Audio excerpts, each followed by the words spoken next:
Bonjour, c'est Romain Mousset.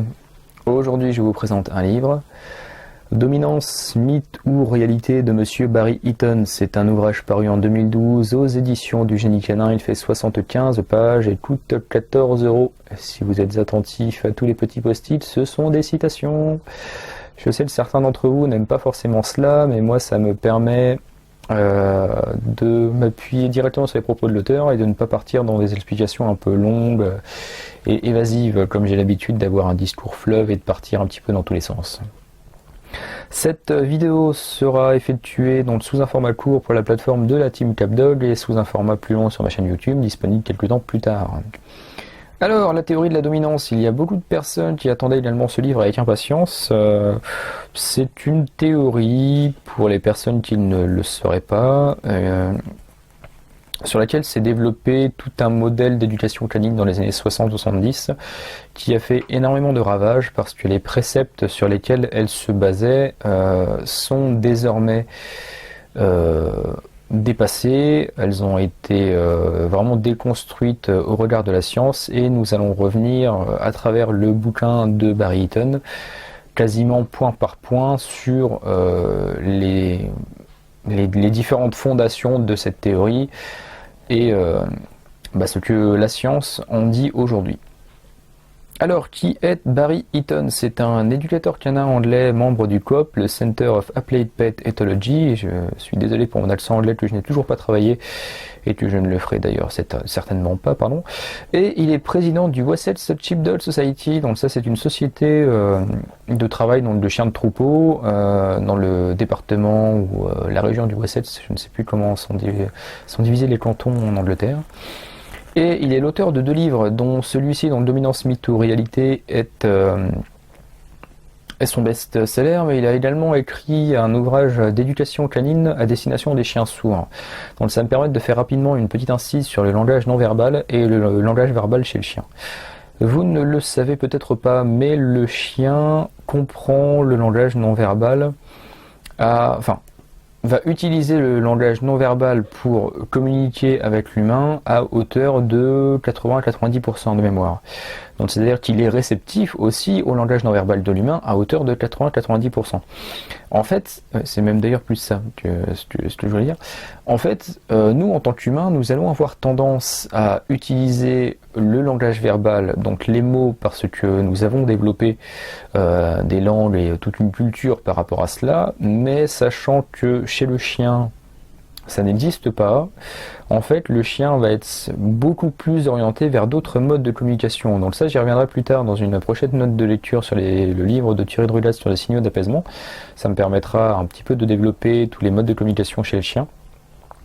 Ce qu'il faut savoir, c'est que des études scientifiques ont été effectuées sur des chiens et ont démontré que donc, les chiens étaient même réceptifs à la dilatation de la pupille chez l'humain. Donc c'est-à-dire que tous les micro-mouvements, toutes vos mimiques faciales et toute votre gestuelle et votre attitude vont avoir un impact pour le chien. Et je suis confronté souvent en clientèle à des maîtres qui vont demander quelque chose à leur chien, mais à travers leur comportement ou leur façon d'être, vont amener le chien en erreur, parce que ça va quasiment être ordre et contre-ordre, dans la mesure où, par exemple, si vous demandez au chien assis en mettant une main comme ça et en vous penchant sur le chien, j'ai vu régulièrement des chiens se coucher, s'écraser un petit peu. C'est tout bête, mais en fin de compte, ça démontre que si on utilise un mot, mais que notre corps ou notre intention inconsciente à travers notre gestuelle va partir sur autre chose, le chien va être généralement plus réceptif sur cela. Voilà, bref, donc c'était une petite incise, je m'étais dit que c'était le moment de la placer, parce que, petit point de culture générale, si vous ne le saviez pas, donc quand vous demandez des choses à votre chien, essayez de prendre du recul et de prendre conscience de comment est-ce que vous le demandez avec le corps. Bref, donc c'est le second ouvrage de Monsieur Barry Eaton, qui s'appelle Here, je crois, si je dis pas de bêtises. J'essaierai de le trouver, je le mettrai à côté. Parce qu'avec mon accent, vous avez rien compris, évidemment. Ça se comprend.